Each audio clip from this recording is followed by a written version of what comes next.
ബദർ യുദ്ധം നടക്കാൻ പോവുകയാ. ആ സമയത്താണ് ജറാഹ് ഊരിപ്പിടിച്ച വാളുമായി ബദർ യുദ്ധത്തിന്റെ രണാങ്കണത്തിൽ വന്നിട്ട് വെല്ലുവിളിച്ചത് എവിടെ? എന്റെ മകൻ അബൂബൈദ എവിടെ? ബദറിന്റെ രണാങ്കണത്തിൽ മുഹമ്മദിന്റെ ചാരത്ത് നിന്ന എന്റെ മകൻ അബൂബൈദ എവിടെ?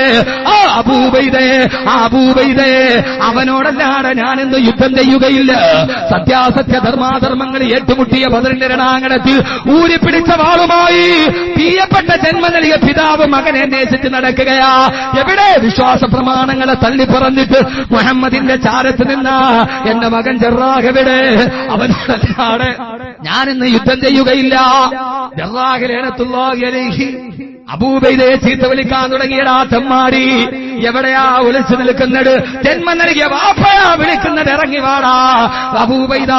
അബൂബൈദ റളിയല്ലാഹു അൻഹുവിനെ തെറി വിളിക്കുകയാ. സ്വന്തം പിതാവ് മുശ്രിക്കാ. അബൂബൈദ അനങ്ങിയില്ല. കുറെ കഴിഞ്ഞിട്ടും അബൂബൈദ തിരിച്ചിറങ്ങി വരാത്തപ്പോ, തന്റെ മുമ്പിലേക്ക് ഇറങ്ങി വരാത്തപ്പോ, ചീത്ത വിളിച്ചിട്ടും പ്രകോപിതനായി ഇറങ്ങി വരാത്തപ്പോ, ആ സമയത്ത് ജറാഹ് ലഅനത്തുല്ലാഹി അലൈഹി എന്ത് ചെയ്തെന്നറിയോ?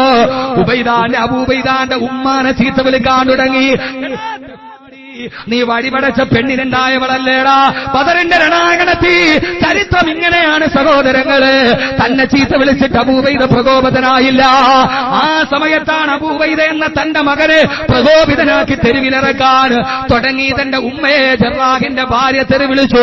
നൊന്ത് പ്രസവിച്ച ഉമ്മയെ ചീത്ത വിളിച്ചിട്ടും ജറാഹിന്റെ മുമ്പ് അബൂബൈദ റളിയല്ലാഹു അൻഹു അനങ്ങിയില്ല. രക്തം ചൂടുപിടിച്ചില്ല. അവസാനം ഉമ്മയോട് സ്നേഹമില്ലാത്തവനാരാ? ഞാനൊന്ന് ചോദിക്കട്ടെ ചെറുപ്പക്കാരാ, ഏത് കൂട്ടുകാരനാണെങ്കിലും ഒരു ദുർബല നിമിഷത്തിന് സ്വന്തം ഉമ്മാനെ ചീത്ത പറഞ്ഞ പിച്ചാത്തി പിടി കുത്തിക്കയറ്റാത്തവനാരാ? രക്തം തിളക്കാത്തവനാരാ? ആ സമയത്ത് ഉമ്മാനെ ചീത്ത പറഞ്ഞിട്ടും അബൂബൈദ അനങ്ങിയില്ല. തന്നെ ചീത്ത പറഞ്ഞാലും ഉമ്മാനെ ചീത്ത പറഞ്ഞാലും അബൂബൈദ എന്ന മകൻ മുന്നോട്ട് വരില്ലെന്ന് മനസ്സിലായപ്പോ ആ സമയത്ത് ജറാഹ് എന്ത് ചെയ്തെന്നറിയോ? മുസ്തഫ മുസ്തഫ അല്ലാഹുവിന്റെ റസൂലിനെ ചീത്ത പറയാൻ തുടങ്ങി. എവിടെയാ നിന്റെ മുഹമ്മദ് എവിടെ? സഹോദരങ്ങളെ സഹിച്ചില്ല. സ്വന്തം ഉമ്മാനെ ചീത്ത പറഞ്ഞപ്പോ അനങ്ങാത്ത രക്തം തിളച്ചു. സഹാബത്ത് പറയുകയാണ്, പിന്നീട് ഞങ്ങൾ കണ്ട കാഴ്ച അബൂബൈദ ചാടി ഇറങ്ങുന്നത് കണ്ടു. കുറെ കഴിഞ്ഞപ്പോ ഊരിപ്പിടിച്ച വാളുമായി എന്റെ ഹബീബായ മുത്തായ മുസ്തഫാനെ ചീത്ത പറഞ്ഞ സ്വന്തം വാപ്പാടെ തല വെട്ടിയെടുത്ത് മാറ്റിയപ്പോ, അതുകൊണ്ടാണ് ഖുർആൻ പറഞ്ഞത് അനുരാഗമെന്താ? സ്വന്തം ഉമ്മയെക്കാളേറെ, സ്വന്തം ഭാര്യയെക്കാളേറെ, സ്വന്തം കച്ചവടത്തെക്കാളേറെ വഫീ ഖുലൂബിനാ ഹുബ്ബിൻ നബിയിൽ മുസ്തഫ. അബൂബൈദ റളിയല്ലാഹു അൻഹു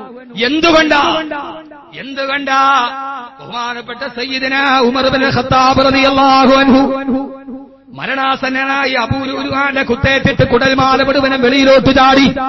മണൽപ്പരപ്പിൽ കുടൽമാല മുഴുവനെ ചിതറിത്തെറിച്ചുകൊണ്ട് രക്തത്തിൽ കിടക്കുമ്പോ ബോധം വീഴുമ്പോ ആളുകൾ വന്നിട്ട് പറഞ്ഞു, അമീറുൽ മുഅ്മിനീൻ മനിൽ ഖലീഫത്തു സാലിസ, മൂന്നാമത്തെ ഖലീഫയാരാ? നിങ്ങൾ വഫാത്താവുകയല്ലേ? ആരാ മൂന്നാമത്തെ ഖലീഫയാരാ? ഉമർ റളിയല്ലാഹു അൻഹു ബോധരഹിതനായി കുടൽമാല മുഴുവനും വെളിയിലോട്ട് ചാടിക്കിടക്കുമ്പോ തൊട്ടു മുമ്പിൽ ഉസ്മാൻ റളിയല്ലാഹു അൻഹു ഉണ്ട്, അലി റളിയല്ലാഹു അൻഹു ഉണ്ട്.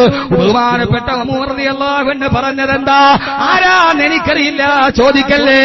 പക്ഷെ അബൂബൈദ എങ്ങാനും ജീവിച്ചിരിക്കുന്നുണ്ടായിരുന്നെങ്കിൽ ഞാൻ പറയുമായിരുന്നു, മൂന്നാമത്തെ ഖലീഫയാകാൻ യോഗ്യനാരാ? അബൂബൈദത്ത് ബിനുൽ ജറാഹ്. കാരണമെന്താ? ഹുബ്ബിൻ നബിയിൽ മുസ്തഫ. അള്ളാന്റെ റസൂലിനോട് ഹുബ്ബുള്ള മനുഷ്യനാ. അതുകൊണ്ട് അബൂബൈദ ജീവിച്ചിരുന്നെങ്കിൽ അബൂബൈദ ഖലീഫയാകട്ടെ എന്ന് ഞാൻ പറയുമായിരുന്നെന്ന് ബഹുമാനപ്പെട്ട സയ്യിദുനാ ഉമർ ഇബ്നുൽ ഖത്താബ് റളിയല്ലാഹു തആല അൻഹു. അള്ളാന്റെ റസൂലിനോട് സ്നേഹം വേണം. ഏതിനേക്കാളേറെ? സ്വന്തം ഉമ്മയോടുള്ളതിനേക്കാളേറെ ഉണ്ടോ? അള്ളാഹുവിന്റെ പ്രവാചകൻ സല്ലല്ലാഹു അലൈഹി വസല്ലമയെ ബഹുമാനിക്കണം. ഖുർആൻ അല്ലാഹുവിന്റെ റസൂൽ പറഞ്ഞു, ഇല്ലാ ബി മഅരിഫത്തി ഹഖി, എന്റെ യാഥാർത്ഥ്യം നിങ്ങൾ അറിയണം. അങ്ങനെ അറിയാൻ പറ്റുമോ? അല്ലാഹുവിന്റെ റസൂലിന്റെ മഅരിഫത്ത് അറിയാൻ പറ്റുമോ? അങ്ങനെ അറിയണമെങ്കിൽ അള്ളാഹുവിന്റെ പ്രവാചകൻ നബി മുഹമ്മദ് മുസ്തഫ സല്ലല്ലാഹു അലൈഹി വസല്ലം ആദരവായ പ്രവാചകൻ നബി മുഹമ്മദ് മുസ്തഫ. പോരാ, ഇത് ഹുബ്ബ് റസൂലിന്റെ പ്രഭാഷണമാണ്. താജ്ദാറെ മദീന നബി മുഹമ്മദ് മുസ്തഫ. കഅബേക ബദർ തുജാ നബി മുഹമ്മദ് മുസ്തഫ. മദീനയുടെ രാജകുമാരനേ നബി മുഹമ്മദ് മുസ്തഫ. മക്കയുടെ പൂനിലാവേ നബി മുഹമ്മദ് മുസ്തഫ.